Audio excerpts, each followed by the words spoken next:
Vous êtes bachelier ou étudiant des séries scientifiques. Vous aspirez à devenir un cadre polyvalent, capable d'appréhender les nouveaux défis qui gouvernent le monde des sciences et de la technologie. Entrez dans la grande histoire de l'École supérieure de génie industriel et biologique. Votre formation est assurée par des universitaires certifiés CAMES, avec plusieurs années d'expérience dans le domaine. ESGIB vous offre une formation dans les filières suivantes: génie biologique, génie des industries agroalimentaires, génie des industries chimiques, hygiène, qualité, sécurité et environnement, génie des procédés industriels. Les inscriptions et réinscriptions se poursuivent. Nous sommes à Sacré-Cœur 3 Extension, en face VDN. Pour tout renseignement complémentaire, appelez-nous au 33 867 02 03, 33 867 02 03 ou au 77 094 05 75, 77 094 05 75.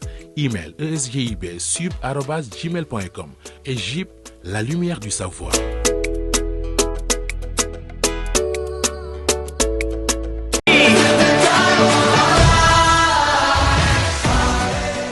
Bonsoir, merci de votre fidélité. Bienvenue dans votre magazine Sport à la Une. Ce soir, nous parlons basket avec les Gablouks qui ont repris le chemin des entraînements en perspective de la Basket African League prévue début décembre au Rwanda. L'heure de faire l'état des lieux et de jauger les chances de notre représentant avec un obstacle de taille, évidemment, l'absence de compétition. Mamadou Gueye dit Pabi, coach de l'AS Douane, est avec nous sur ce plateau. Du côté des sélections, l'équipe nationale féminine devra ronger son frein jusqu'en septembre prochain. Finaliste de l'Afrobasket 2019 et les qualifiés d'office, nous apprend la FIBA. Ainsi, le sélectionneur, en même temps directeur technique national, a mis fin au stage externe qu'il tenait depuis quelques semaines avec un groupe de joueuses composé en majorité de l'équipe nationale locale, plutôt du championnat local. Pour les hommes, la première fenêtre de qualification est prévue au mois de novembre. À quand le regroupement? Avec qui? Nous poserons également cette question à Moustapha Gueye, ici présent. Football, la Fédération sénégalaise de football tire le bilan financier et médical du regroupement des Lions dans cette fenêtre FIFA du mois d'octobre. Si sur le plan médical, il y a de quoi être satisfait, la note est salée côté financier avec plus de 180 millions de francs CFA dépensés. Ligue africaine des champions, les Égyptiens ont réussi l'exploit de s'imposer à l'extérieur. Al-Ahli et le Zamalek ont battu ce week-end le Wydad et le Raja Casablanca. Foot européen, Sadio Mané, Crépin Diatta, Habib Diallo se sont tous illustrés dans leurs championnats respectifs. Et pour nous accompagner également, pour débriefer toute cette actualité, Mor Bassine, qui est notre confrère du journal Record. Voilà pour le sommaire. Merci de votre fidélité. Bienvenue à tous.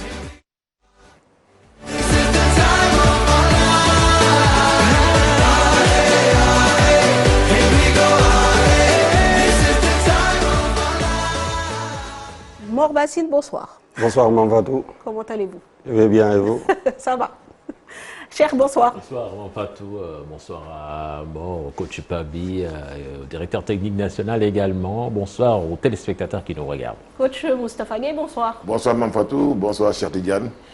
Bonsoir à tous nos téléspectateurs de TFM. Bonsoir Pabi et Mor Bassine. Voilà, bonsoir Pabi. Bonsoir Manfatou, bonsoir cher Tidiane, Mor Bassine.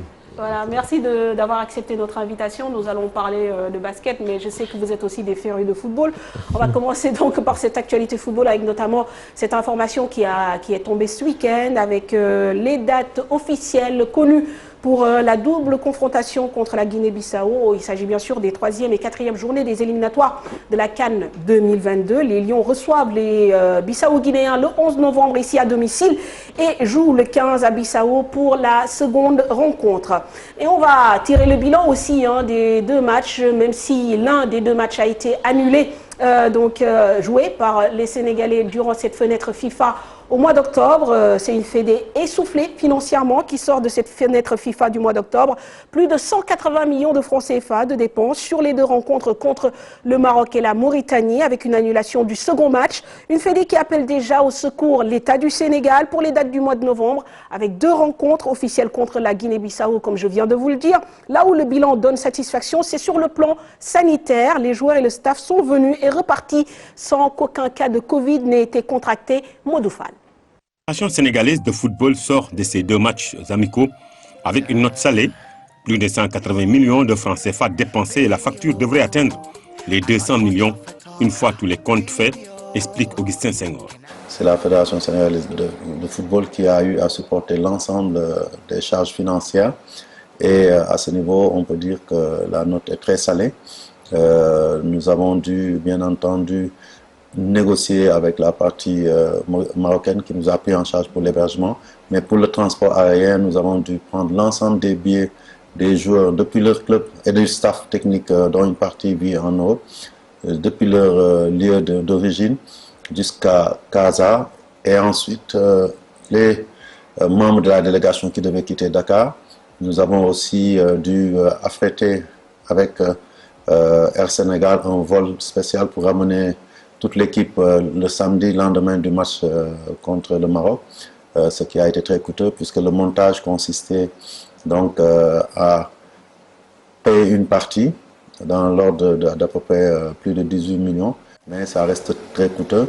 Nous avons aussi dû prendre en charge toutes les primes de l'ensemble de l'encadrement, des délégations, des joueurs sur les 2 matchs, même si le deuxième match ne s'est pas joué.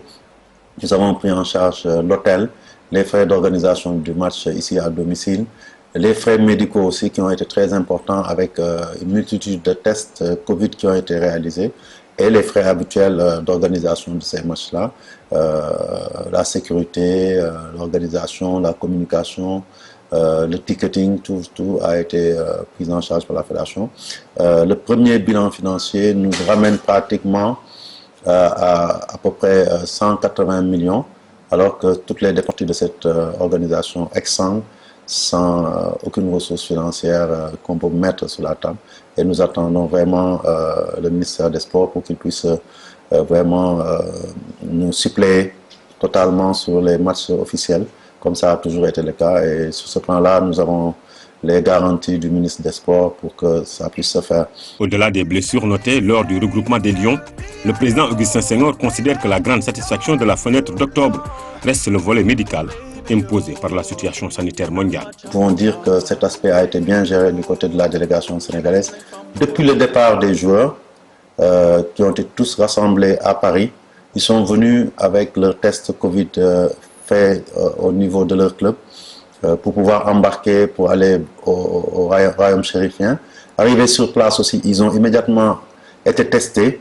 Ils ont tous été déclarés négatifs. Ceux qui sont partis de Dakar également, idem. Ils ont fait des tests Covid et des tests PCR qui sont tous revenus négatifs. Et arrivés sur place, tout le monde, y compris les dirigeants et moi-même président, nous sommes soumis volontiers à ces tests-là. Ils sont tous revenus négatifs. Et les joueurs aussi ont fait un autre test avant de jouer qui s'est révélé être négatif. Après le match, nous avons pris un avion spécial justement parce que nous avions la volonté de sécuriser nos joueurs. Et le meilleur moyen, c'est d'utiliser un corridor fermé et ça ne peut être qu'un vol spécial. Battu par le Maroc 3-1 le 9 octobre dernier à Rabat, les Lions n'ont pas finalement joué. Deux points essentiels relevés par le président de la FSF, l'aspect financier évidemment et l'aspect médical. Donc un point positif, un point un peu plus difficile, mais est-ce qu'il y a péril en la demeure quand on demande déjà à l'État de soutenir pour les matchs officiels, quand on sait que c'est à la base la prise en charge de l'État est automatique quand il s'agit des matchs officiels de l'équipe nationale? Pour moi, à mon avis, je pense que c'est juste pour attirer l'attention de l'État qui doit prendre en charge non seulement les équipes nationales, que ce soit foot, que ce soit basket, entièrement pour ces compétitions. De l'instant qu'au niveau de la fédération, aussi ils n'ont pas reçu de soutien durant cette période de crise sanitaire. Aucune fédération sportive n'a reçu un franc de l'État. Donc c'est normal aussi de demander l'aide de l'État pour les prochains matchs contre la Guinée-Bissau, la double confrontation contre la Guinée-Bissau. Il faut aussi noter que la fédération a dépensé beaucoup d'argent ces derniers mois en subventionnant les clubs, la construction de nouveaux ligues régionales, les équipements sportifs. On l'a vu récemment au niveau de la Ligue de Dakar, même si c'est la FIFA qui appuie derrière, mais ce sont des dépenses colossales. Donc il faudra que l'État... Mais vous ne pensez pas que la fédération a suffisamment de ressources actuellement avec les revenus de la Coupe du Monde, avec justement la FIFA et la CAF quand même si ce sont des institutions internationales. Elles ont appuyé la fédération pour qu'elle puisse appuyer les clubs. Peut-être. Si par exemple la fédération avait 10 milliards après la Coupe du Monde, et dans ces 10 milliards-là, chaque mois ou bien chaque 2 mois, on sort 1,5 milliard, 1,5 milliard. Dans 4 mois, mais bon, le dans problème, cette, c'est que, dans cette réserve-là, il ne est-ce que restera c'est plus comme rien. ça que cela se passe? Est-ce que chaque mois, on sort 1 milliard? Il faut faire le calcul. Depuis le début de cette pandémie, combien la Fédération sénégalaise de football a débloqué pour soutenir les clubs? Il y a à peu près au moins 325 millions, ils ont donné, mais encore une fois, il y a la CAF Récemment, ils ont sorti qui vont donner l'argent. 30 et quelques millions pour les 2 clubs africains, sans compter les clubs de Ligue 1 et de Ligue 2. Tout ce cumul-là, ça peine à atteindre le milliard quand même, je pense. Non, mais par ailleurs, l'argent de la fédération, c'est l'argent de la fédération. Ouais. Ça ne veut pas dire que l'État ne doit pas appuyer la fédération pour la prise en charge des Oui, mais c'est que le problème, c'est qu'on a entendu Maître Senghor crier sur tous les toits que oui, maintenant que pratiquement les caisses sont vides. Et moi, je pense que c'est le problème qu'on a ici au Sénégal. Il n'y a pas une gestion, on ne dirait pas transparente, mais quand même, on ne sait pas exactement ce qu'il y a dans les caisses et ce qui a été dépensé pour avoir une idée nette. Il nous a parlé de pertes de 4 à 5 milliards. On ne sait pas exactement d'où viennent ces pertes. C'est quoi? C'est la billetterie, c'est les sponsors. Bon, on ne sait pas exactement et c'est ce manque de transparence que l'on dénonce souvent dans cette émission. Et là, c'est la raison pour laquelle il a tenu à faire cette sortie, même si, comme je dis, à la base, il est acté que les matchs officiels sont pris en charge par l'État, les matchs amicaux par la fédération. Et on se rend compte que souvent, la fédération essaie de se faire prendre en charge pour ces matchs amicaux. On se souvient du match contre le Brésil, où normalement, on a encaissé quand même une assez forte somme, puisque le Brésil avait sollicité et le Nigeria et le Sénégal. Rares sont les fois où le Sénégal prend en charge un match amical de bout en bout. Souvent, on essaie de se faire inviter par d'autres équipes. Et d'ailleurs, ce qui explique que parfois, on n'a pas des équipes de premier rang parce qu'on ne veut pas débourser assez d'argent. Je pense aussi que notre football n'est pas encore autonome. Si on le compare avec le Nigeria qui peut se prendre en charge, jouer contre la Belgique ou bien contre la Croatie, se prendre entièrement en charge, le Sénégal n'est pas encore à ce stade. Oui, mais quand même, on a une équipe nationale qui a fait rentrer dans les caisses en 2 ans, pas moins de 8 à 10 milliards de francs CFA dans les caisses de la Fédération sénégalaise de football. C'est vrai que cette équipe nationale a un train de vie quand même un peu dispendieux, mais quand même, elle a travaillé pour cela. Elle a fait des résultats, elle a fait entrer de l'argent. Donc c'est normal que cela soit ainsi. Alors très rapidement, on reparle de l'annulation de la rencontre Sénégal-Mauritanie. Il y a eu pas mal de frustration de la part d'abord des supporters. Évidemment, on était tous déçus de ne pas voir cette équipe nationale jouer. Et il y a eu aussi beaucoup de supputations sur une crainte fictive, entre guillemets, de la Mauritanie. Est-ce que vous pensez réellement que nous, Sénégalais, on aurait eu peur de jouer contre les Mourabitoun mardi dernier? Non, moi je pense que c'est à cause de ces cas déclarés de Covid. C'est pourquoi on a reporté le match. Si le Sénégal est aujourd'hui incapable de battre la Mauritanie, bon, mieux vaut dissoudre non seulement l'équipe, mais dissoudre toute la fédération. Si on aspire à gagner la CAN en 2022, on est incapable de battre la Mauritanie largement ici, à domicile. Bon. Et c'est prétexté qu'il y a des cas de Covid, c'est pourquoi, etc., etc. Non. Je pense que ce sont ces cas-là qui ont fait annuler. Mais maintenant, la question qu'on se pose, parce que c'est important aussi de se poser certaines questions, c'est déjà par rapport aux tests. Parce que normalement, le protocole FIFA dit que c'est J-2. On se rend compte que les tests ont été faits la veille du match, le lundi. Ça veut dire qu'il n'y avait pas beaucoup de chances que si des cas, justement, étaient détectés, qu'on puisse réagir autrement. L'autre point aussi concerne plus ou moins la frustration, entre guillemets, des Mauritaniens, puisqu'on a vu le docteur Babacar Ngom, je pense, président de la commission médicale, faire une sortie en disant que les Mauritaniens ont voyagé par bus. Bon, ça, c'est quand même assez grave, puisqu'on voit sur les réseaux sociaux des Mauritaniens qui ont voyagé par avion. Et ces Mauritaniens arrivés au Sénégal aussi n'ont pas été testés à l'aéroport. Or, ça fait partie également des règles de l'État sénégalais.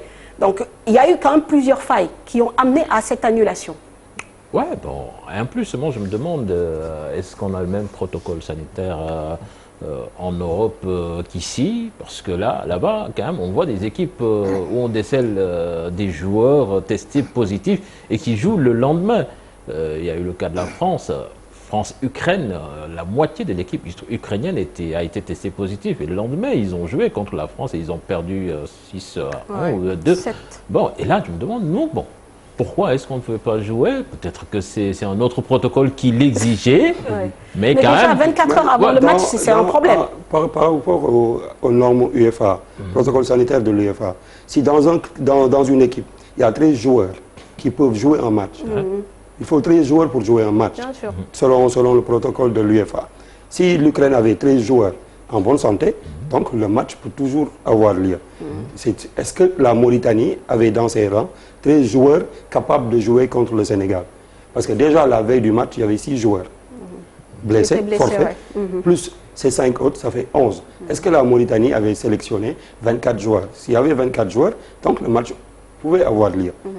Ce sont des questions qu'on doit... Oui, je suis d'accord avec vous, mais aussi la question qu'il faut se poser, c'est pourquoi ils n'ont pas été testés avant. Quand ils arrivent à l'aéroport de l'AIBD, ils doivent être testés, a priori. C'est ce qu'on nous dit. On ne peut pas sortir ni rentrer dans ce pays sans être testé. On arrive le dimanche, le lundi, on attend le lundi pour tester l'équipe mauritanienne. Donc forcément, il y avait des risques et malheureusement, ça s'est répercuté sur la tenue de cette rencontre.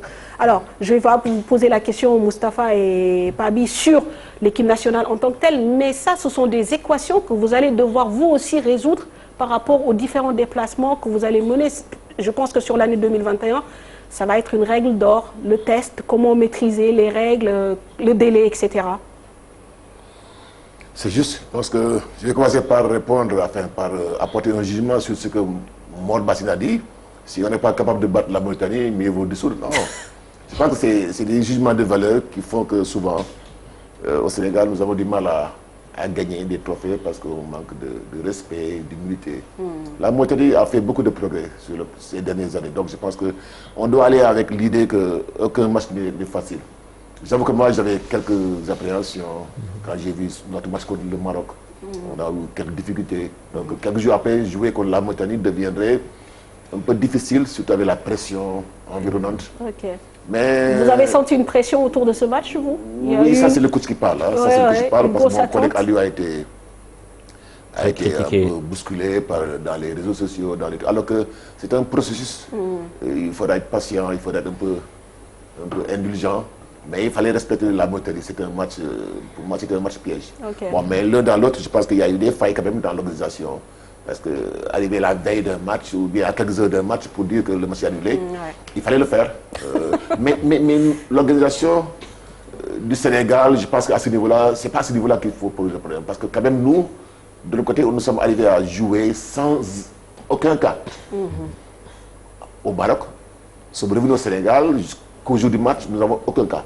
Donc à notre niveau, au niveau Sénégal, je pense que les gens ont pris les bonnes dispositions. C'est au niveau peut-être de la Mauritanie que je ne comprends pas trop. Bon, tantôt on dit qu'ils ont voyagé en bus, par bus, tantôt par avion. Je sais pas. Ils ont voyagé par avion, ça c'est facilement vérifiable. Donc, Et en plus, bon, je pense que coach, cette histoire de contamination-là, c'est vrai qu'il faut une bonne organisation, mais c'est sûr que c'est un coup de chance. Parce qu'on voit dans les équipes nationales les plus huppées du monde, il y a des cas de contamination. On a eu Cristiano Ronaldo. Dans les clubs, on voit Sadio Mané. Ça peut arriver à n'importe qui. Mais aujourd'hui, peut-être bien, on est content que le Sénégal ait réussi plus ou moins à verrouiller pour qu'il n'y ait pas de cas. Mais là où le bas blesse, c'est que de l'autre côté, on n'a pas fait le nécessaire pour qu'eux aussi puissent prendre leurs dispositions. Je veux dire, si on avait eu les résultats le lundi, si les tests avaient été faits le dimanche et les résultats le lundi, déjà l'approche ne serait plus la même. C'est-à-dire on n'annule pas un match à 3 heures du coup d'envoi, on l'annule peut-être 24 heures avant et peut-être voilà, la pression n'est plus la même. Donc c'est deux parties quand même qui jouent à un moment donné. Mais moi je pense que ce sont nos amis mauritaniens qui n'ont pas joué le jeu, je pense sincèrement, parce que chaque pays devait prendre ses dispositions pour... Non, moi je ne comprends pas tout, hein, honnêtement. Alors, déjà par rapport à ce que vous allez vivre, vous, avec une équipe, ça va être une pression permanente. Cette épée de Damoclès qui va être sur vos têtes, quoi. Oui, mais c'est clair, parce que nous n'avons pas l'habitude de ces genres de trucs. Je ne sais pas comment on va vivre, comment on va surmonter cette situation. Mais ce qui est clair, c'est que on devra faire les tests comme il se doit et à temps. Et les mesures que j'ai vues, que nous avons envoyées par la FIBA, ce sont vraiment des mesures vraiment strictes. Ah oui? Oui, vraiment strictes parce que nous devons faire deux tests déjà avant de quitter Dakar. Un test à Kigali. Et d'autres tests encore durant la compétition. Donc ce sera quelque chose de vraiment compliqué, mais il va falloir s'adapter. C'est la situation. Ce sera le prix à payer pour jouer à une compétition. Tout à fait. Voilà. Oui. Bon, je me demande comment est-ce que les gens vont supporter cela. Parce que quand même ce test-là, pour ceux qui l'ont suivi, c'est extrêmement désagréable. Et si on le fait à répétition, je pense que ça va être très compliqué à gérer. Très bien. Alors, on passe à une autre actualité, celle de la Ligue africaine des champions, avec les Égyptiens qui frappent un grand coup face aux Marocains. Samedi, Al Ahly s'est imposé devant le Wydad Casablanca 2-0. Et hier, c'est le Zamalek qui a battu le Raja 1-0. Dans cette rencontre, c'est le Marocain Ben Sharki qui a été le bourreau de ses compatriotes. Il faudra un exploit donc la semaine prochaine pour les Marocains. Sinon, on file tout droit dans une finale 100% égyptienne. Pape Faraning. Égyptiens en force lors des demi-finales allées de la Ligue des champions africaine. 24 heures après le succès d'Al Ahly sur le terrain du Wydad Casablanca 2-0, le Zamalek a battu le Raja sur le score 2-0. Le Wydad Athletic Club s'est loupé sur ses propres installations face au Al Ahly. La rencontre a laissé voir une équipe égyptienne dominatrice et finalement récompensée de ses efforts. Score final 2-0. Les Marocains ont même raté un penalty en fin de première période. Le Zamalek a lui aussi pris une option sur la qualification en s'imposant 1-0 au Maroc face au Raja Casablanca. Quelques minutes après que Rahimi se voit refuser un penalty, le club Cairot a fait parler son réalisme et le Marocain Ben Chakri a ouvert le score de la tête sur un centre d'Ahmed Saïd à la 18e minute. Passé par la WAC, grand rival du Raja, l'attaquant ne cachait pas son plaisir. Les deux équipes marocaines, battues à domicile, devront sortir le grand jeu le week-end pour tenter de renverser la tendance. Voilà l'actualité du continent, mais sans transition, on parle à présent du Sénégal avec là aussi le football. En attendant de connaître la date de reprise officielle des compétitions nationales, certains clubs ont démarré les entraînements. C'est le cas pour le Giraffe de Dakar, le Teungueth FC qui prépare les tours préliminaires des Coupes CAF et Ligue africaine des champions. C'est aussi le cas du groupe pro du Dakar Sacré-Cœur, une équipe entraînée par le même staff mais qui a vu l'arrivée d'un nouveau directeur sportif. Ayant plutôt fait une première partie de saison correcte l'année dernière, les académiciens veulent garder la même dynamique. Reportage Momodou Ndiaye, Khadim Sissé. Le 5 octobre prochain, lundi. Donc on essaie de s'organiser, on met des mesures barrières, on essaie de mettre en place ces choses. On a un nouveau directeur sportif qui est arrivé, qui a mis en place, j'irai avec le coach Hassan Fall, la reprise du groupe pro. Dakar Sacré-Cœur, 4e au classement en mars dernier, au moment de l'arrêt définitif du championnat, veut rester dans cette dynamique pour la nouvelle saison. On a un effectif jeune, c'est en phase avec le projet de Dakar Sacré-Cœur, mais avec les jeunes aussi, on essaie de faire du mieux qu'on peut pour aussi essayer d'atteindre le sommet. L'expertise locale sera encore à la commande, un staff imprégné des réalités du club filial de l'Olympique lyonnais. Waaw non wóolu bi moom mooy nit ki moom li ngay liggéey sur le terrain parce que muy moom muy man ñëpp jaar nañu ci petite catégorie fii. Parce que gëm moom xam ay 10 ans 10e année wala 11e année mi ngi fii kon jaar na toutes les catégories xam na fii kër gi këram la pareil pour man ma ñëw tamit def naa fi 5 ans 6 ans jaar naa ci U13 jaar naa ci U15 U17 ba ci U19 ren ma ñëw accompagner ko ci équipe pro bi donc day doon loo xam ni mun naa ne à 90% da nga koy maîtriser quoi parce que kër gi day doon sa kër te xale yoo xam ne da ngay màgg ak ñoom mooy gën a yomb liggéeyal ko ngay jëlee ci biti. Un staff qui sera accompagné par un directeur sportif venu de la France, David Leberti, qui va découvrir le football sénégalais sans appréhension. Je ne connaissais pas le Sénégal, même si mon papa a fait des missions humanitaires, notamment sur N'Dour. Je ne connaissais pas vraiment l'Afrique de l'Ouest ni l'Afrique noire, mais la connexion s'est faite avec l'Olympique lyonnais. Je connais des gens là-bas qui ont pensé à moi pour occuper ce poste. J'arrive dans une terre inconnue et dans un pays que je ne connais pas. Mais après, le club de Dakar Sacré-Cœur, il a beaucoup travaillé avant que j'arrive. Donc voilà, je viens pas sur quelque chose où tout est à reconstruire. Au contraire, j'ai envie de continuer le travail de mes prédécesseurs, le travail du club qui a été bien fait jusqu'à maintenant. Dakar Sacré-Cœur, une académie, mais aussi un club qui monte depuis quelques années un titre de champion comme l'ont déjà eu Djambar de Saly et Génération Foot de Denis Birandao va asseoir définitivement sa réputation.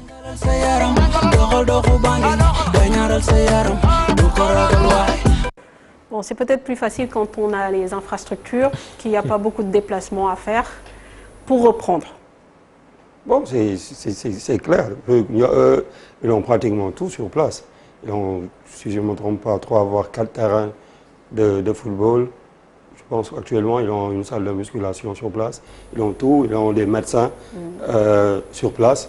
Donc, c'est facile pour eux de gérer cette situation de crise sanitaire, contrairement à des équipes comme des équipes traditionnelles, comme le Jaraaf, peut-être le Casa Sport, ou bien ceux qui sont en National 2 ou bien en Ligue 2. Donc, c'est facile pour ces clubs, ces centres de formation, si on peut dire, Djambar, Génération Foot et Dakar Sacré-Cœur, de gérer cette crise sanitaire.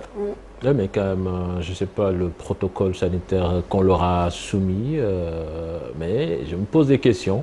Est-ce que c'est des joueurs qui vivent ensemble ou qui rentrent chez eux et qui viennent chaque jour des joueurs qui ont des contacts avec le monde extérieur, qui reviennent. Donc ça veut dire que c'est extrêmement difficile de respecter un protocole dans ces conditions. Justement, il y a forcément un début de réponse parce que vous avez plus ou moins pratiqué ces stages-là pendant quelques semaines avec, comme je le disais tout à l'heure, vos filles, vous les regroupiez, vous travaillez avec elles. Comment ça se passait concrètement? Oh là là. On a essayé de respecter les règles élémentaires de protection. La distanciation quand on n'est pas dans le terrain. Ouais, parce que sur le terrain, c'est difficile. Les bancs tous sont un peu éloignés, 1,50 m, 2 m. Mais on ne peut pas jouer au basket sans contact. Après chaque temps mort, on mettait du gel. Chaque arrêt de jeu, on mettait un peu avant de prendre la bouteille d'eau. À la fin du match, on le faisait. Mais les filles rentraient. Donc il n'était pas possible de faire des tests. Donc, on était un peu vigilants sur la température, sur les téléphones. S'il y avait un cas, on le signalait au médecin pour faire des tests, pour contrôler. Pour pouvoir vérifier. Voilà.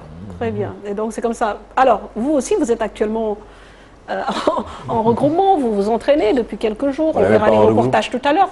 Comment vous faites? On n'est pas en regroupement. Nous avons même commencé les séances d'entraînement depuis 3 semaines. On respecte les mesures sanitaires, certes, avec du gel, les distanciations, etc. Mais il n'y a aucune garantie parce que après les entraînements, les garçons ils rentrent chez eux. Tu ne sais pas par quels moyens, soit par des transports en commun. Par des transports en commun, et tu ne sais pas quelles personnes ils vont rencontrer en cours de route.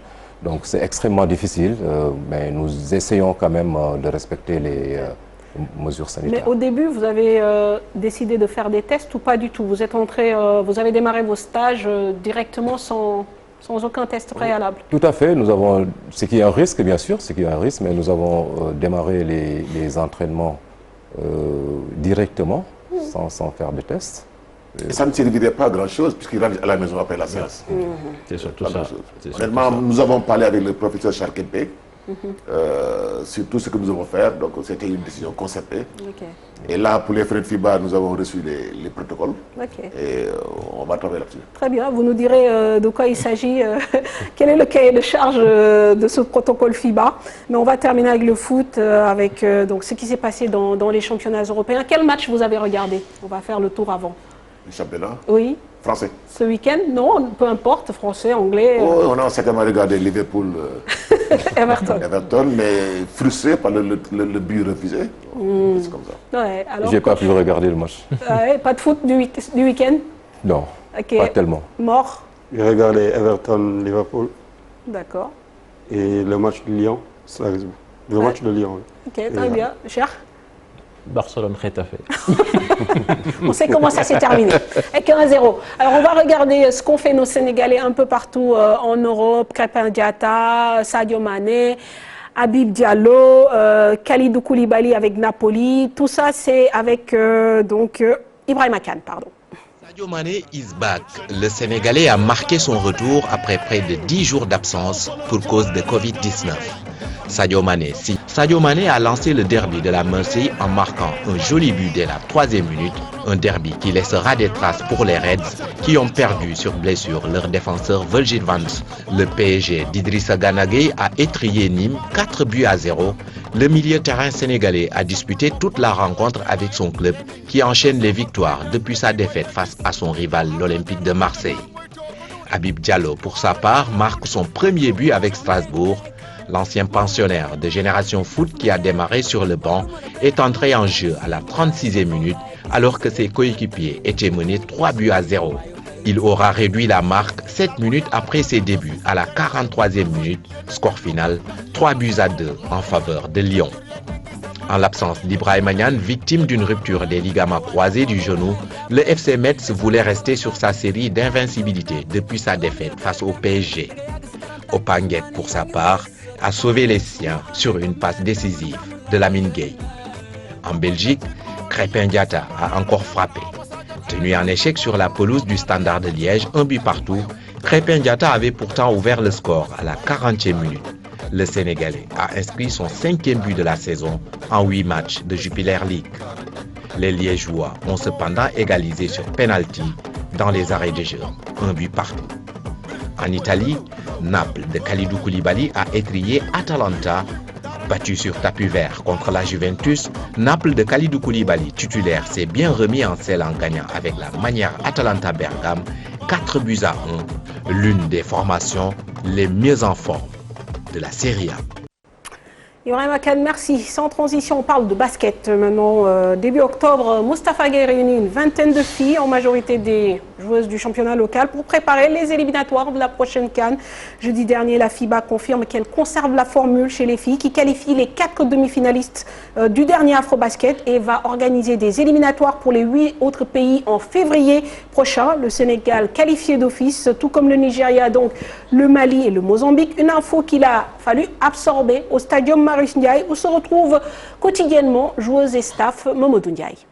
Ndiaye, Mamadou Ndiaye et Dili à la caméra. Alors, DT, coach, bon, est-ce que vous avez quand même été surpris? Parce que, bon, a priori, est-ce qu'on n'a pas trop anticipé, nous, sur des éliminatoires? Ou c'était une information que vous aviez en votre possession? Parce que la FIBA semble dire que c'est l'ancienne formule, c'est la même formule qu'on maintient pour les filles. Non, ils avaient programmé la fenêtre FIBA et ils avaient même donné une date. C'était, je crois, le 8 novembre, si mes souvenirs sont bons. Et pendant longtemps, ça a été ça. Nous, on ne pouvait pas rester là à attendre. D'autant plus que nous avions quand même un double objectif. Préparer cette fenêtre, il fallait développer les filles qui sont ici pour après voir un peu ce que nous avons à l'extérieur.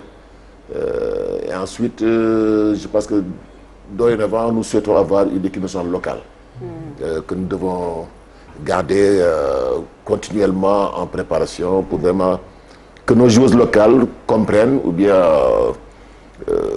qu'elles font partie du projet équipe nationale. Il ne faut pas qu'elles se mettent là et dire non, ce sont les expatriés.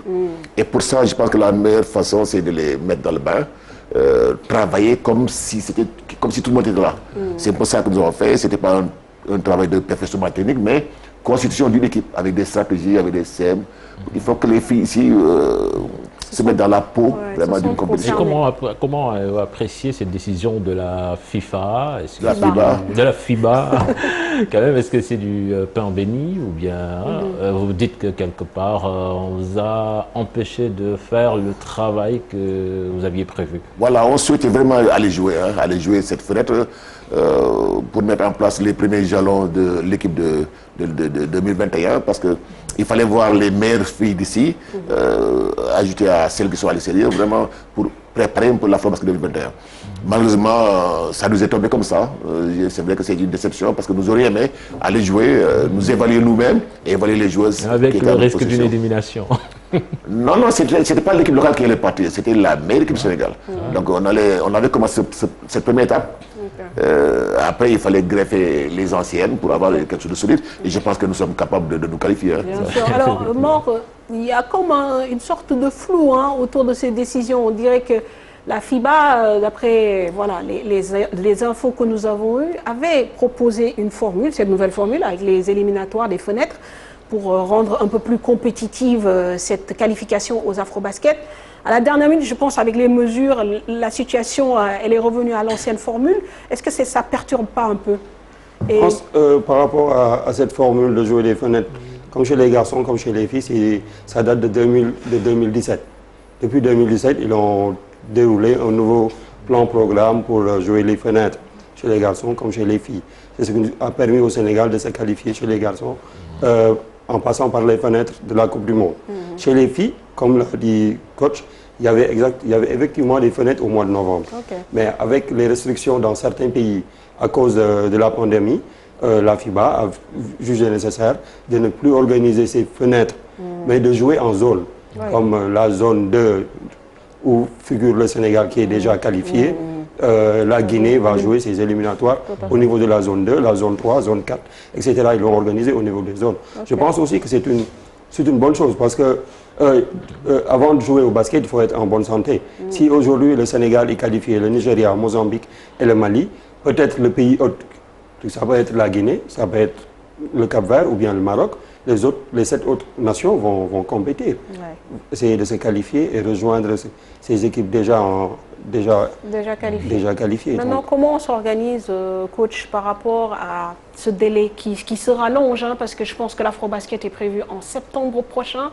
Certes, vous avez commencé un travail ici, mais il faut maintenir la dynamique, quoi. Et comment vous allez faire? Organiser des matchs amicaux, c'est difficile. Il faudra maintenir la motivation, mais je pense que nous avons libéré les joueuses, on leur a parlé, et vont retourner en club, essayer de faire la préparation d'avant-saison. Et nous allons les suivre pendant la saison, voir un peu ce qu'elles vont faire. Et après, à partir de janvier, nous souhaitons vraiment les retrouver d'une manière hebdomadaire, par exemple tous les lundis après-midi à Marigny, pour un travail continu toute l'année. Parce que pour moi, c'est important que nos filles qui sont ici s'impliquent davantage dans le projet, parce que c'est elles la relève de demain. Oui, mais on sait que l'ossature de cette équipe nationale du Sénégal, elle est à l'extérieur quand même. Pour le moment, mais est-ce qu'on ne pourra pas avoir ces filles-là comme ça durant l'année, ou bien on sera obligé d'attendre les stages d'été? On est obligé d'attendre le mois de juin, juillet, août. On va planifier quelque chose, on va trouver des tournois, essayer de jouer un peu, mais ça va être délicat. C'est différent de ce que fait le foot. On n'a pas des fenêtres à gauche, à droite. On avait espéré jouer en novembre, en février. Malheureusement, ça a été annulé, donc ça va être difficile. Donc voilà, retour à la case départ. Maintenant, parlons des hommes, parce que les hommes aussi, je pense que eux, leurs fenêtres sont maintenues. Ils doivent jouer au mois de novembre. On a senti des frémissements pour les femmes, mais les hommes, on ne les entend pas. Ils font un travail dans l'ombre. Oui, c'est vrai, il est là, mais bon, ils sont tous les deux là, donc on pourra les interpeller tous les deux. Il y a un travail souterrain qui a été fait dans ce qu'il faudra faire dans quelques jours. Le président Babacar Ndiaye, le manager Matar, moi-même, coach Boniface et coach Pabi, nous travaillons sur la liste de présélection qui va être finalisée dans quelques jours, qui va être publiée. Sur le programme qui va être fait, en tenant compte du protocole sanitaire dont nous avons pris acte et qui est très, très, très difficile. Donc je pense que Paris vous en parlez, mais le travail qui est fait en amont, je pense qu'il va être bien fait et puis on aura une équipe compétitive. Ouais, parce que là, pour le coup, il ne s'agira pas de joueurs locaux. Il faudra aller chercher les joueurs qui sont à l'extérieur et ça rend la tâche encore plus difficile. Et je pense que la première fenêtre, ce sera entre le 27 et le 29 novembre au Rwanda. Voilà, à Kigali. Donc on est presque à un mois de la compétition. Comment vous vous y prenez d'ores et déjà? Oui, mais déjà, on est en train de discuter avec les sélectionnables, qui la plupart sont en Espagne et en France. On a leur contact, on est en train de discuter avec eux. Dans pas longtemps, nous allons sortir les 12 qui vont représenter le Sénégal. Donc pour le moment, c'est un travail de scouting que vous faites, cibler à droite et à gauche les joueurs susceptibles de renforcer cette équipe. Tout à fait. Le scouting, il a déjà fait. Le scouting même a été déjà fait. Maintenant, on va essayer de voir les joueurs qui sont vraiment disponibles pour pouvoir représenter le Sénégal. D'accord. Vous allez passer directement à une liste de 12 joueurs. Par exemple, aujourd'hui, on a le cas de Gorgui Sidien qui est en vacances, qui est au Sénégal. Est-ce que vous l'avez approché et est-ce que c'est une possibilité qu'il puisse faire cette fenêtre de novembre, par exemple? C'est bien possible, c'est bien possible. On est en train de discuter avec lui et il est dans de très bonnes conditions de pouvoir participer à cette compétition. Très bien. Qu'en est-il alors du protocole sanitaire? Qu'est-ce qu'on vous demande de si lourd? Ouh là là, c'est lourd parce que je pense que la fédération, à travers son président de commission médicale, le professeur Kempe, va nous dire dans les jours à venir quelle est la bonne conduite, parce qu'il faut, je crois, 10 jours avant, isoler carrément tout ce qui va être autour de l'équipe, les joueurs, le staff. Il faut faire des tests, je crois, 2 fois avant de quitter le pays. Oui, c'est ce il faudra arriver là-bas, refaire les tests encore. C'est délicat parce que isoler l'équipe, ça supposera qu'on soit en regroupement peut-être 10 jours avant. Oui. Alors qu'avant, les frais de FIBA, c'était 10 jours pour venir jouer et repartir. Là, ça va demander encore beaucoup plus de temps. Ouais, beaucoup plus. Est-ce que vous ne risquez pas d'avoir des problèmes de libération des joueurs? On s'est inquiété concernant les équipes nationales de football. Finalement, pour le Sénégal, ça s'est très bien passé. Tous les joueurs pratiquement ont répondu présent. Est-ce que vous ne craignez pas qu'au niveau des clubs, ils puissent verrouiller leurs joueurs et dire non, non, avec le contexte, on ne va pas les laisser partir? Dans ce cas, ils n'ont aucun droit. Du moment que la fédération a envoyé la liste un mois, la convocation un mois au club, donc ils n'auront aucun droit à pouvoir ne pas laisser les joueurs. Alors, parce que les garder aussi à la maison ne garantit pas qu'ils sont saufs du Covid. C'est là, on l'a vu, pas plus tard que la semaine dernière, une équipe de Pro A où la moitié de l'équipe quand même a été testée positif et le match a été finalement reporté. Bon, moi, je pense que quand même ce protocole-là, on nous l'impose, mais quelque part, ça ne colle pas à notre réalité, parce que c'est pas possible. On ne peut pas isoler ces joueurs de leur environnement pendant une dizaine de jours pour aller jouer en tournoi quand même. Bon, mais non, mes chers, quand même, quand on fait, on remonte un peu le temps, il n'y a même pas 2 mois, on a fait quand même une compétition en Ligue des Champions où les joueurs ont été isolés pendant presque 3 semaines pour jouer les quarts, les demi et la finale. C'était ça la condition sine qua non. Oui, mais c'est pas le même contexte. Ça vaut le coup. C'est pas le même contexte. Ah, c'est pas le même contexte. Là-bas, c'est pratiquement comme la NBA, la Ligue, le Final 8. C'était une bulle. C'était comme la NBA. Les joueurs étaient isolés. Là, ils seront en bulle. Ils seront en bulle. C'est le prix à payer pour jouer, hein, je pense. Mais les joueurs américains ont tenu pendant 3 mois. C'est plus compliqué parce que le chauffeur du bus devrait être dans la bulle. Ceux qui sont dans l'entier du stadium Arena ou Marja, ils vont être dans la bulle. C'est délicat. Je ne sais pas que Chien a raison. Mais Moustapha, même si c'est délicat, voilà, on est obligé d'anticiper. Ça ne colle pas trop à nos réalités. À nos réalités, surtout infrastructurelles, économiques, parce que... Ça coûte plus d'argent. C'est difficile. D'accord. Alors, Mor. Et puis on va le faire avec il y a une équipe malienne qui va jouer à cette compétition. Et on sait qu'au Mali, cette pandémie du coronavirus n'a jamais existé. Pratiquement, il n'y avait rien. Il n'y a pas de protocole, il n'y a pas de bulletin. On ne parlait même pas du virus. Il y avait des rassemblements tous les jours. La Guinée, pareil. D'ailleurs, eux, ils ont commencé même à compétir depuis bien longtemps. Mais non, on est là quand même à spéculer sur des choses. Il faudra le faire, c'est comme ça. Alors, sur le plan sportif, Mor, cette équipe masculine, c'est vrai que bon, on parle beaucoup des filles, peut-être parce que nous sommes plus à proximité aussi du sélectionneur, on les voit un peu plus. Mais cette équipe des garçons aussi, elle est un peu à reconstruire, avec un nouveau coach, un nouveau staff. Et il y a des chantiers aussi à ce niveau-là. C'est clair, il y a des chantiers, vu que l'équipe n'a pas gagné depuis 1997. Et l'objectif premier, c'est, à mon avis, de reconquérir le titre en 2021. Je pense qu'ils sont conscients de cela. Donc, il faudra donner du temps au coach, lui permettre de bâtir une équipe. Parce que pour aller gagner, c'est un processus. On ne se lève pas du jour au lendemain pour gagner, il faut du temps. C'est le temps de construire une équipe compétitive, créer cette cohésion de groupe qui a souvent manqué dans nos sélections, dans l'équipe nationale. masculin, même si on a toujours eu de bons joueurs, de grands joueurs. On l'a vu lors de l'Afrobasket 2017, il manquait un peu pour qu'on décroche le titre. Et on est tombé en demi-finale, je pense. Boniface allait. Est-ce que Moustapha est d'accord? Fabi a envie de réagir. Oui, mais vous savez, j'ai envie de réagir parce que il faut qu'on reste humble quelque part. Au Sénégal, depuis 23 ans, on n'est pas champion d'Afrique. Et à chaque fois qu'on va en Afrique, on dit qu'on va gagner. Quand on part, tout le monde nous entend. Et quand on revient, personne ne nous entend. Tu vois, plutôt des polémiques et on n'est plus meilleur en Afrique. Si on l'était, ça c'est du passé. Hein. On n'est plus meilleur en Afrique. Il va falloir rester humble, travailler dans la discrétion, prendre les joueurs qui ont la même philosophie que le coach, pour pouvoir espérer être champion. Ouais, c'est ça. En réalité, chez les garçons, nous n'avons jamais dominé l'Afrique. Nous avons 5 titres africains depuis 1968. Il y a une génération qui a gagné 2 fois d'affilée, c'était dans les années 68 et 70, et après, ça s'est éclaté. Mais je pense que nous avons le potentiel humain. Nous avons la volonté pour aller vraiment gagner en 2021. À mon humble avis, une compétition africaine où le Sénégal se présente, c'est pour aller avoir le meilleur résultat possible. Le meilleur, c'est gagner le trophée africain. Et l'objectif assigné à l'encadrement technique, c'est d'aller gagner le titre africain.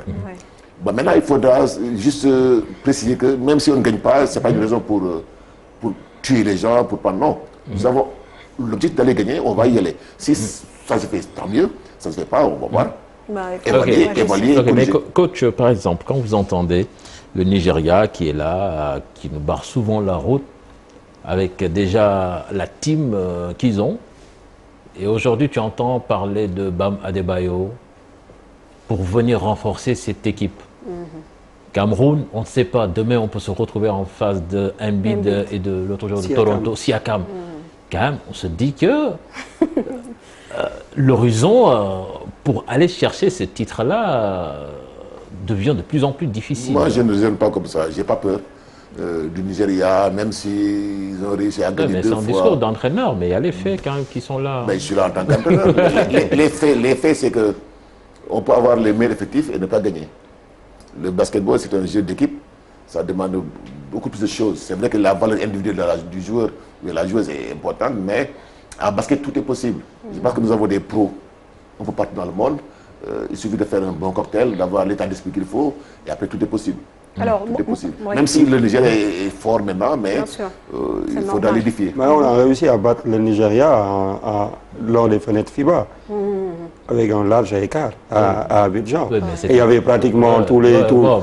la moitié de l'équipe qui était en Chine était là-bas. Ils étaient déjà qualifiés. N'est-ce pas, coach? Maintenant, la question que je me pose, en fait, parce que vous êtes quand même dans le management, dans le staff, quand vous parlez d'état d'esprit, parce que pour les hommes, effectivement, c'est un peu plus difficile, il y a des questions d'ego, bon, voilà, on sait un peu ce qui se passe.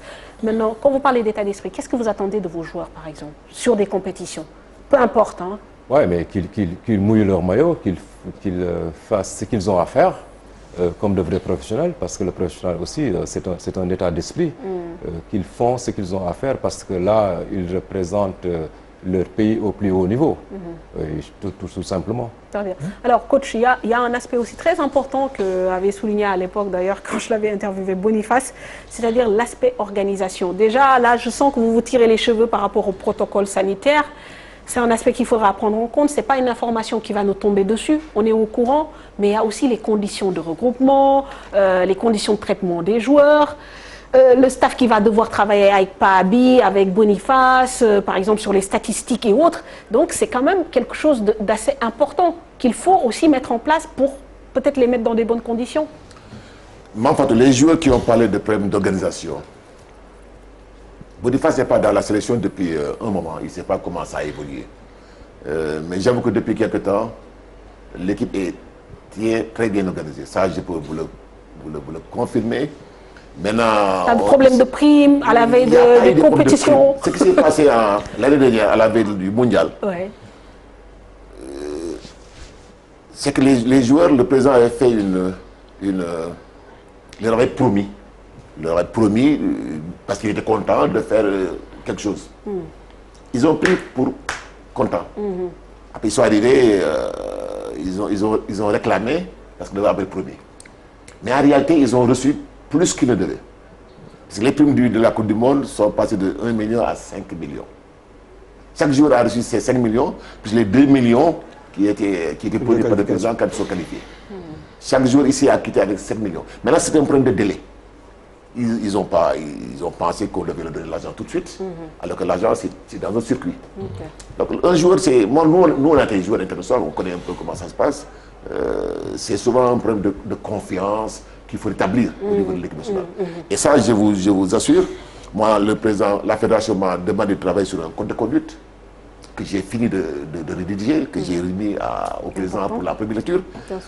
Tous ces problèmes-là, on va les régler d'une manière ou d'une autre. Parce que tout joueur qui viendra en sélection aura lu le code de conduite, l'aura signé, et tout sera réglé. Très bien. Bon, non, ça, mais c'est une bonne info. bon, et puis, le problème de prime pour des joueurs, pour une équipe composée à plus de 90% de joueurs professionnels, le problème d'argent ne doit pas se poser. Le problème d'argent ne doit pas se poser, mais nous avons des joueurs aussi qui voient d'autres compères, notamment dans le foot, être traités d'une certaine manière et qui demandent peut-être aussi à être traités de la même façon.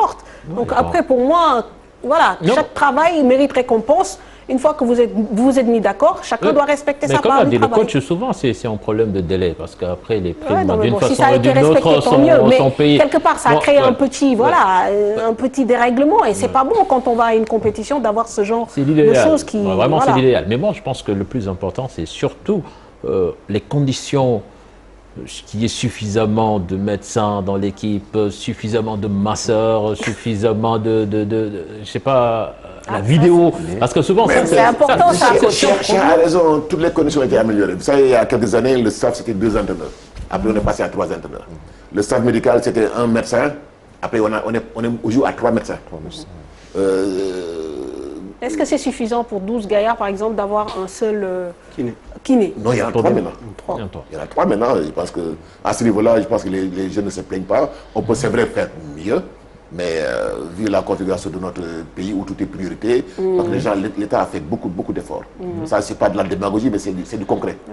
Il y a pas longtemps, en 2009, quand on a gagné l'Afrobasket à Antananarivo, un match gagné, c'était 150 000 francs gagnés. Ça fait 10 ans. Oui, c'était 150 000 francs. Ça fait longtemps. Aujourd'hui, on est à combien? Non, je pense que c'est progressif. C'est progressif et que c'est pas un problème d'argent, c'est juste un problème de confiance qu'il faut restaurer entre les joueurs, entre la fédération, l'encadrement technique, et ça, on va veiller pour que ça soit fait. Ça, je suis d'accord, c'est une bonne idée. Les coachs, on a parlé aussi de la vidéo, qui devient de plus en plus importante dans les matchs, parce que souvent, surtout dans les matchs back-to-back, il n'y a pas suffisamment de temps pour faire les entraînements, et souvent, c'est la vidéo qui te fait gagner un match à travers les corrections. Est-ce que dans nos staffs, on a suffisamment le matériel nécessaire, je sais pas, de ressources humaines nécessaires pour cela? Parce qu'il y a des coachs, de super coachs aujourd'hui en NBA qui étaient des analystes vidéo. Spoltra, qui a été, aujourd'hui on a un gagne des Sagana, qu'il est. Mais ici, est-ce qu'on a ça dans nos staffs? Est-ce qu'on le priorise?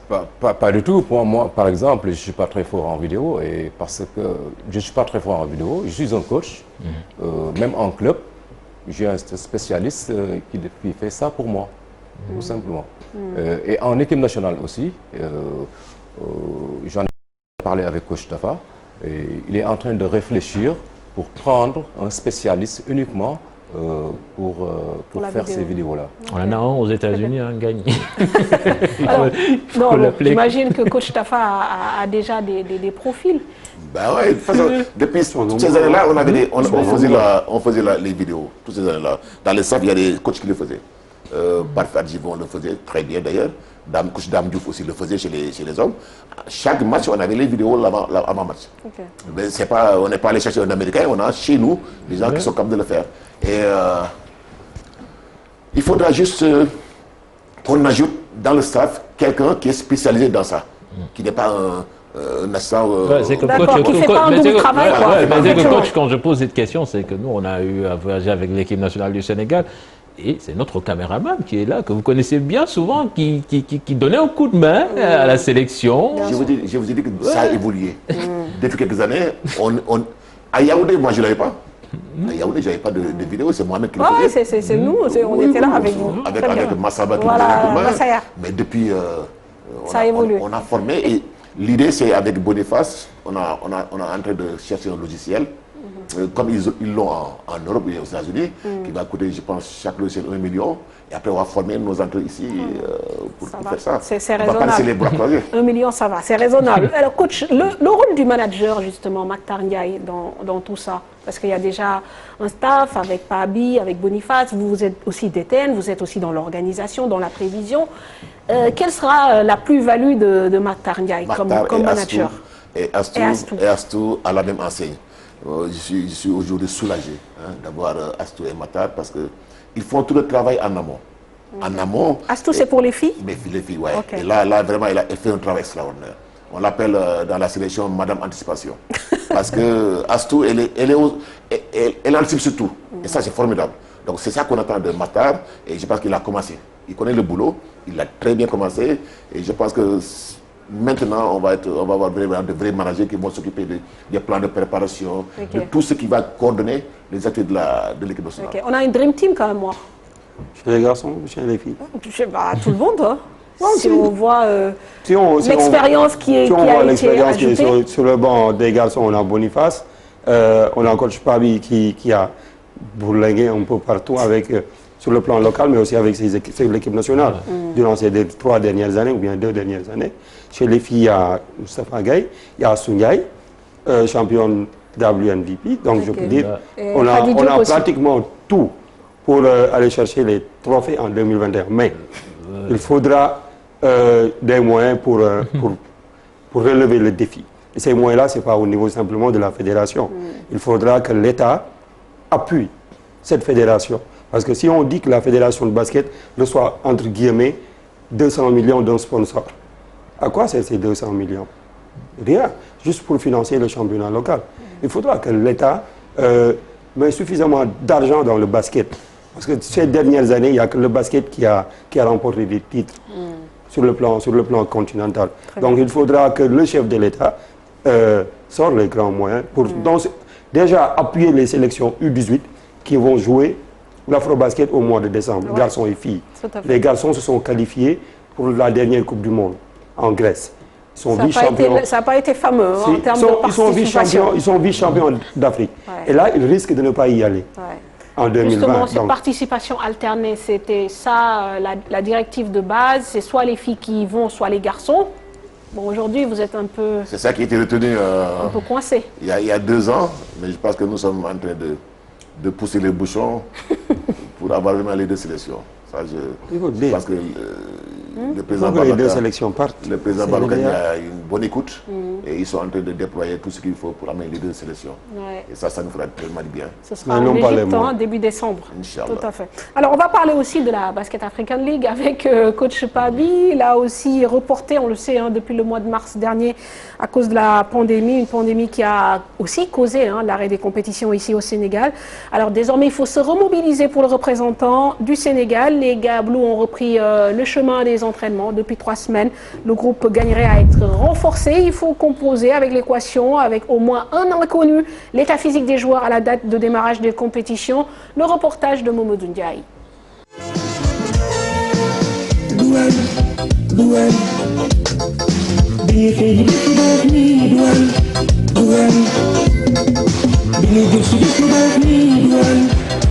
Sous la chaleur des cuves qui règne actuellement à Dakar, l'effectif de l'AS Douanes s'entraîne sur le parquet de Marius Ndiaye.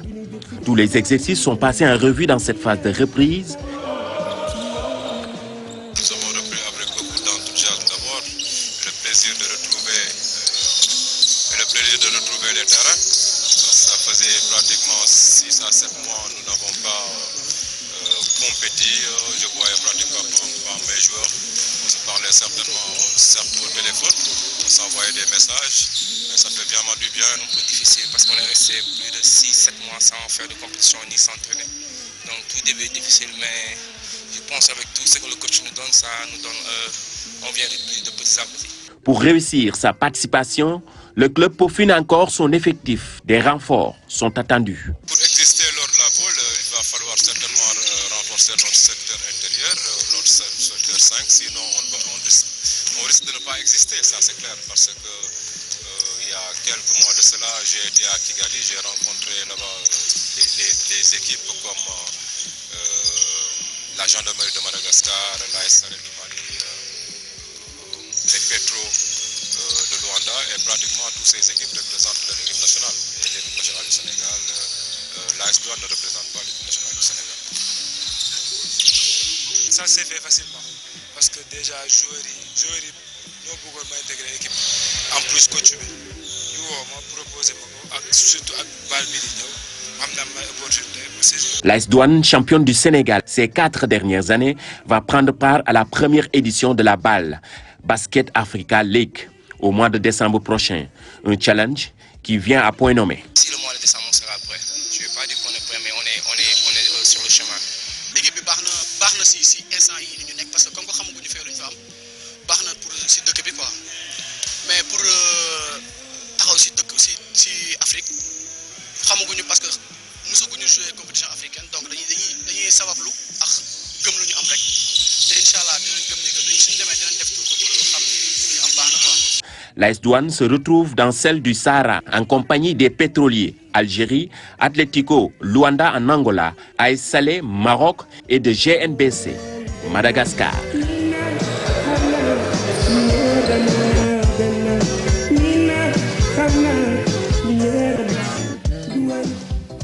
Voilà, merci Mamadou Ndiaye, merci Djily. Alors, coach Pabi, évidemment, le travail a démarré. Vous avez plus ou moins planté le décor. Il faut renforcer notamment l'intérieur. Maintenant, le problème qui se pose pour toutes nos équipes qui vont aller en Afrique, c'est l'absence de compétition. Ouais, l'absence de compétition, mais pas pour le Mali, hein, qui sont nos concurrents oui, directs. Non, mais je veux dire au Sénégal. Ah oui, au Sénégal, oui, c'est un gros problème quand même. Mais vous savez, nous n'avons pas le droit d'être frustrés aussi. Il y a des choses qui dépendent de nous, il y en a d'autres qui ne dépendent pas de nous. Hein. Nous étions dans une situation vraiment catastrophique il y a de cela 6 mois. Et ça a obligé à l'arrêt de toutes les compétitions. Maintenant, ça fait 3 semaines que nous avons repris les entraînements pour espérer aller en Afrique dans un mois. Ce sera un travail vraiment difficile sur le plan physique, sur le plan technico-tactique pour pouvoir rivaliser avec là-bas les meilleurs d'Afrique. Est-ce que ça change la donne par rapport à la première perception quand vous deviez y aller avant le Covid? Est-ce qu'aujourd'hui, vous vous dites qu'avec cette longue pause, vous y allez avec moins d'ambition? Non, même pas, mais je sais que c'est très très difficile. Même avant la pandémie, parce qu'il faut pas oublier que la douane, ça fait 15 ans, 10 ans, 15 ans qu'elle n'est pas partie en Afrique. En ce moment-là, j'étais joueur avec coach Tafa en Égypte. 10 ans, on n'est pas parti en Afrique, donc... Je suis allé à Kigali le mois de décembre passé, j'ai rencontré... 16 ans, pas 16 ans déjà. 2004, oui. Oui, voilà. J'ai vu les équipes que nous devons rencontrer là-bas, comme Petro, comme l'AS Salé, comme l'équipe de l'Angola. Pratiquement toutes ces équipes représentent leur équipe nationale. Et l'AS Douanes ne représente pas l'équipe nationale du Sénégal.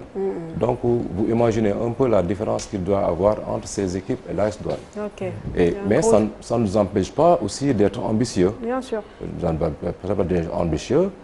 L'année dernière, nous avons eu, par exemple, 2 recrues, 2 Américains, 2 très bons Américains. Mais on les a perdus parce que finalement, ils ont eu des contrats et en Allemagne et en France. Donc, il va falloir encore... voir ce qui reste sur le marché, deux bons pivots pour vraiment espérer exister en Afrique. Alors, pour régler des questions d'ordre pratique, par exemple, il vous faut des matchs amicaux avant de partir. Comment vous allez faire? Avec qui vous allez jouer? Est-ce que d'autres clubs, d'autres équipes ont repris leurs entraînements? Non, pas encore, mais déjà nous avons anticipé. Nous avons eu une invitation en Tunisie Avec l'Étoile, je pense qu'il doit jouer aussi la balle. Nous comptons nous rendre là-bas pour 10 voire 15 jours pour avoir au moins avoir des partenaires là-bas et revenir sur Dakar avant de rallier Kigali. Très bien. Et je pense qu'en termes d'effectifs aussi, en plus des 2 Américains, vous avez perdu 2 autres joueurs. Thierno Niang, je pense. Oui, 2 joueurs très importants, Thierno Ibrahima Niang, Pape Moustapha. Mais c'est ça le sport, hein, c'est ça le sport. Parfois les joueurs, tu peux pas les maîtriser. Ils ont choisi de quitter l'AS Douanes pour le Luc. Mais comme je dis, je ne dépends pas d'un ou 2 joueurs. Je vais aller chercher ce qui nous manque. Ce qui vous manque, ce qui nous manque, comme Madjara, comme qui vient d'arriver, qui était au Luc. Maoudou Faye qui était en Algérie, qui vient d'arriver. Ibrahim Abba qui est en Chine, qui sera très bientôt à Dakar. Plus les 2 Américains ou bien les 2 Africains ou nos Africains que je dois recruter comme pivot. D'accord. Alors, on va parler un peu technique. Vous dites que vous allez vous renforcer avec des pivots. Mais quand même, on voit que dans la tendance du basket actuel, avec les défenses renforcées, souvent les équipes tirent de loin de plus en plus. Est-ce que vous, quand même, sur ce côté-là, vous êtes satisfait? Parce qu'au Sénégal, quand même, les tirs primés, on va penser quelque chose. C'est pas tellement ça. Hein. Oui, mais vous savez, nous avons de très bons joueurs. Il va falloir aussi les valoriser. Madiara, lui, c'est un shooter. Oui, sinon, quand est-ce qu'ils auront l'opportunité de pouvoir découvrir le haut niveau, il faut les mettre en exergue, les valoriser, même pour qu'ils puissent savoir la réalité vraiment de ce qui se passe de mieux ailleurs, tout simplement. Je pense que ce que fait Paris, ça va dans la continuité de ce que nous voulons faire. Donner beaucoup d'occasions à nos joueurs locaux de découvrir le haut niveau, de s'améliorer. Et les entraîneurs auront maintenant beaucoup plus d'éléments fiables pour les juger, pour vraiment prendre des décisions. Ouais. Parce qu'il faut, dans le passé, je pense que nous avons à un moment donné sous-estimé un peu les joueurs locaux. Ça, c'est mon humble avis, moi compris. Ouais. Je pense qu'il faut changer d'orientation. Il faut travailler avec les gens qui sont ici et leur donner le maximum d'occasions pour découvrir le niveau africain. Et après, on verra.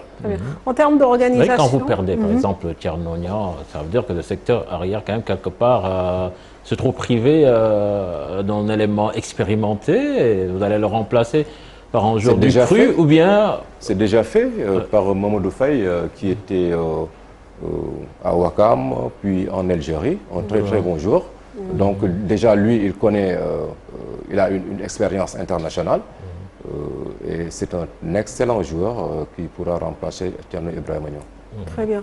En plus, dans cette équipe de l'AS Douanes, il n'y a pas de novices, il y a des joueurs qui ont joué des compétitions africaines.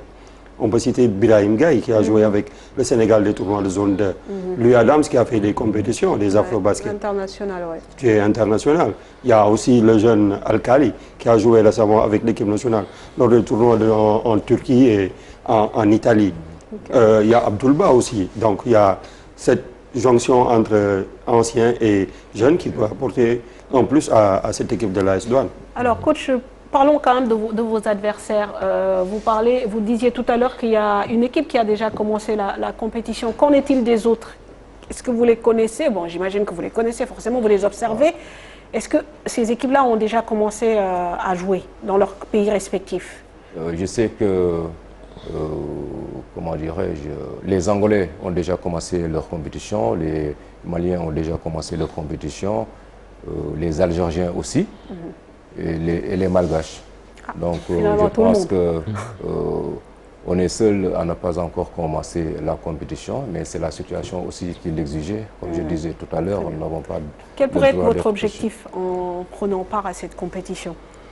Représenter dignement le Sénégal, essayer de se qualifier au Final Four, au play-off. Okay. Ouais, combien d'équipes se qualifient dans chaque poule? 4 sur 6. Okay. Donc c'est vraiment faisable. Ouais. Si on arrive à accrocher, par exemple, la gendarmerie de Madagascar ou l'AS Police, donc je pense que ce sera bien possible. Effectivement. Bon, c'est ce qu'on Même si c'est des équipes qui jouent en ce moment, mais pas ouais, c'est pourquoi je vous dis, ils sont en avance sur nous. Oui, mais vous allez essayer de vous rattraper via les matchs amicaux. Alors, coach d'été, vous avez aussi un regard sur l'organisation de ce basket national. Le démarrage des compétitions, on parle du 19 septembre 19 décembre. 19 décembre, pardon. Ah, c'est un souhait du comité directeur de la fédération. Maintenant, nous sommes à l'écoute des autorités étatiques pour commencer effectivement la compétition. Mais c'est vraiment un souhait et je pense que c'est une bonne date, à part l'AS Douanes qui va être un peu handicapé. Et malgré l'handicap, je pense qu'ils ont le potentiel pour aller tenter un coup. C'est une très bonne équipe avec un très bon encadrement technique administratif et nous allons les accompagner en essayant d'organiser des tournois avec des équipes qui ont déjà commencé pour donner un peu de chance. Ici au Sénégal, ça bien, oui. Avant d'y aller, oui. Tout à fait. Le président d'Ambassa qui va vous manquer un peu, beaucoup. C'est un président dont beaucoup de gens ont loué quand même le travail, l'implication. Bon, il est parti, je pense, pour des raisons professionnelles. Comment ça se passe la transition avec la nouvelle équipe, ou en tout cas le nouveau président? Oui, mais ça s'est très bien passé. C'est un entraînement vraiment dynamique avec une envie vraiment de progresser. J'ai été ému quand j'ai écouté son premier discours, quand il a parlé, nous staff, quand il a parlé aux joueurs. J'ai vu qu'il est encore beaucoup plus même ambitieux que Demba Seck, voulant faire mieux que Demba Seck. Donc déjà ça, c'est à saluer. Tout à fait. Voilà, je pense que nous arrivons à la fin de cette émission. Merci coach Chepabi de nous avoir accompagnés. Merci coach Tafa. Je n'ai rien oublié. Non, je pense qu'on a fait le tour de la question. On a fait le tour. Morbassine, merci. Merci, Morbassine. Nous avons accompagné, cher, merci. Je leur souhaite une bonne reprise et que ce soit la bonne, quoi. Parce que les gens maintenant sont assez reposés, quoi. Non, mais bon, je pense que là, on est parti pour reprendre les compétitions un peu partout. Voilà, c'est fini pour Sport à la Une ce soir. Merci de nous avoir suivis. Merci à toute l'équipe qui m'a aidé à la préparer, notamment Momo Ndiaye pour les reportages, Youssou Biagui au montage. Merci à Vieux Diouf à la réalisation, caméra Hamza Diallo, maquillage Maman Diallo. Merci à Lili Coiffure, Absa pour la coiffure. Excellente soirée et à la semaine prochaine. Au revoir.